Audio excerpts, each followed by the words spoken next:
السلام عليكم ورحمة الله وبركاته. أهلا بكم وحلقة جديدة من قناة أكلات مطبخ مزيكا.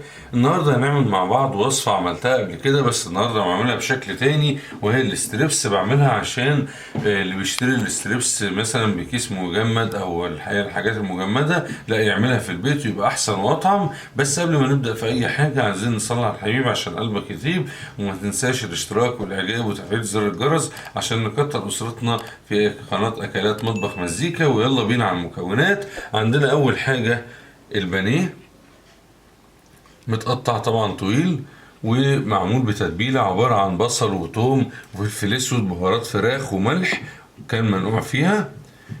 عندنا الدقيق، وعندنا البيض، وعندنا البقسماط اللي بيديك طعم او شكل الستريبس اللي هو مجروش، ده بيتجاب عادي من عند العطار او العلاف. هبدأ على طول، همسك كده واحط في الدقيق اهو،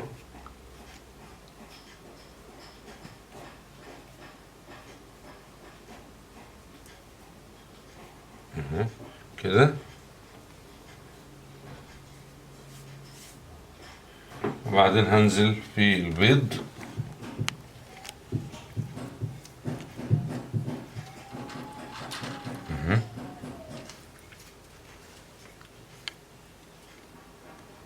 بعد كده بطلع من البيض على الستريبس او البقسماط، يعني اللي بيديك طعم الستريبس زي ما قلنا.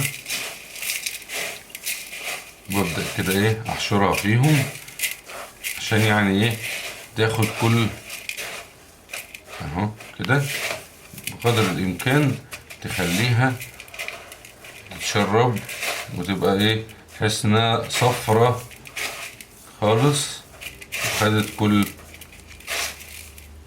البقسماط اهو كده كده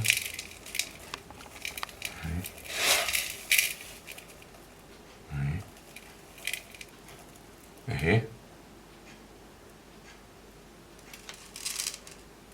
نعمل واحدة ثانية اهي كده. في الدقيق برضو نفس القصة اهي،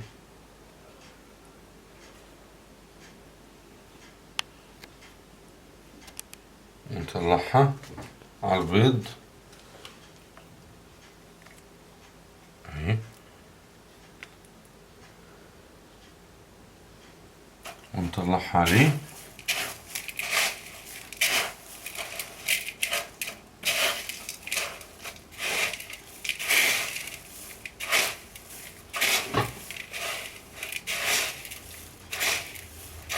طبعا كل ده عشان بس بثبت ايه البقسماط فيها بقدر الامكان عشان ما يطلعش منها.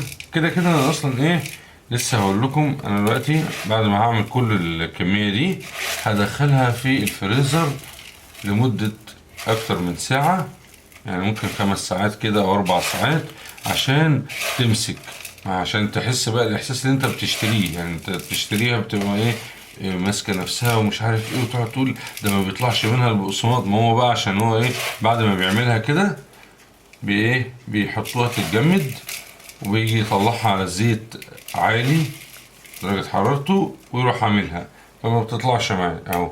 ده الشكل اهو كده اهو، ده شكلها. هعمل بقى بقية الكمية واجيلكم في اللقطة بعد ما اكون خرجتها من الفريزر وتكون جمدت. وده الشكل النهائي بعد ما عملتهم كلهم ودخلتهم الفريزر. بس طبعا كنت عايز اقول لكم ان فكره ال5 ساعات اللي انا قلتها لفكره لست البيت اللي ممكن تكون شغاله مثلا ولسه راجعه من شغلها، فهتعملوا الصبح بدري وتسيبوا ال5 ساعات دول وتيجي تطلعوا وبعد كده تعملوا. لكن لو انت مستعجل هي نص ساعه بالكتير وتطلعه، وهتلاقيه مسك كده بنفس الشكل ده، وتقدر تقليه على طول في زيت سخن.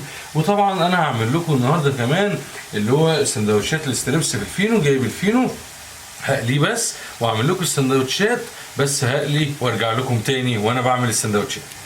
وده الشكل النهائي بعد ما استوى الستريبس. شكله اهو زي المجمد اللي انت بتجيبه، بس افضل حاجه مضمونه في البيت، حاجه انت اللي عاملها، ده افضل واحسن.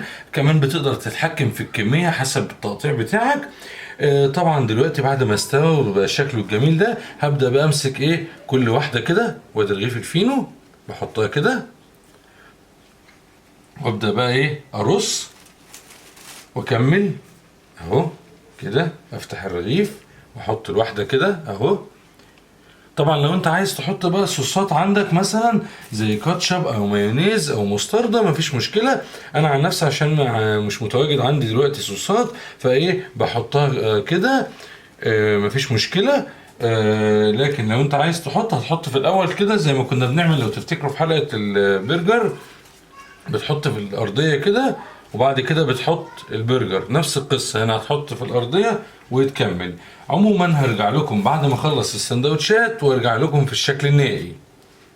وده الشكل النهائي بعد ما عملت السندوتشات. زي ما انتم شايفين كده كلها مليانه، السندوتشات اتظبطت وكل سندوتش فيه قطعه الاستريبس بتاعته. طبعا شكل ممتاز، بدل ما تشتري بقى من محلات وتلاقي سندوتش الاستريبس غالي، لا ما تعمله في البيت. وبدل كمان ما تجيب اللي هو الاستريبس المجمد، لا تعمله انت في البيت بنفسك من قطع البانيه. طبعا معاه شويه بطاطس زي ما انتم ملاحظين في البيت برضو معمولين، ولا تقول لي بطاطس مش عارف اللي هي المجمده ولا غيره، لا دي احسن وافضل.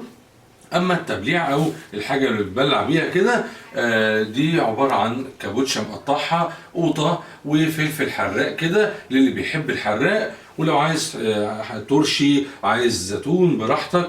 وزي ما قلت برضو لو عايز كاتشب او مايونيز او مستردة برضو ايه مفيش مشكله. لكن انا استعملت الحاجه المتواجده عندي والموجود، وكمان مفيش مانع انك تستخدم الخضره كحاجه مفيده.